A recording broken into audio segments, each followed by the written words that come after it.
The Afghan Defense Ministry says militants struck an army compound near the country's main military academy in Kabul, killing at least 11 soldiers and wounding 16 others.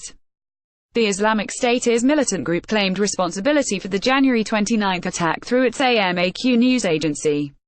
It follows several deadly assaults in the Afghan capital claimed by the Taliban militant group over the past few weeks. Defense Ministry spokesman Daulat Waziri said 5 militants were involved in the predawn attack against the unit responsible for guarding the Marshal Fahim military academy. Waziri told RFERL that 2 attackers blew themselves up and 2 others were killed in a gun battle, while 1 other was captured alive by security forces. He said the attack targeted the unit guarding the military academy and not the facility itself. Personnel at the military academy were the targets of an October 21 attack claimed by the Taliban that killed at least 15 cadets as they were leaving the facility. Local and international news agencies cited Afghan security sources and others as saying explosions and gunfire could be heard near the entrance to the military academy in the early hours of the morning.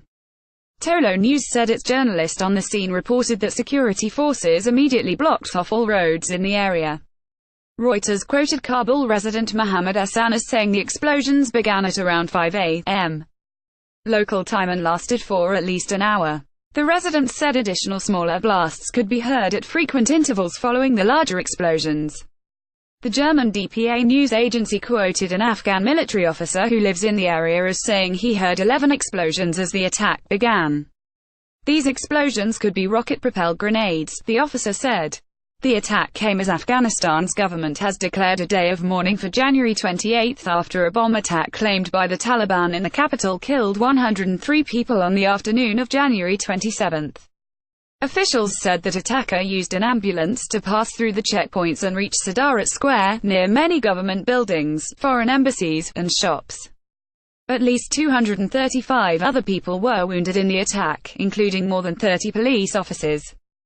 Following the January 27 attack, U.S. President Donald Trump called for decisive action by all countries against the Taliban.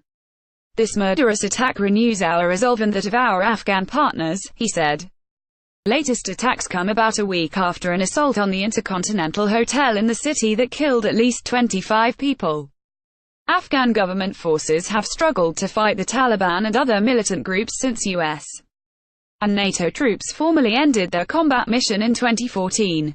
Trump has committed to stepping up the U.S. military's engagement in Afghanistan, pledging thousands more U.S. troops without setting deadlines. Reporting by RFERL's Radio Free Afghanistan, AFP, Reuters, AP, DPA, and Tolo News.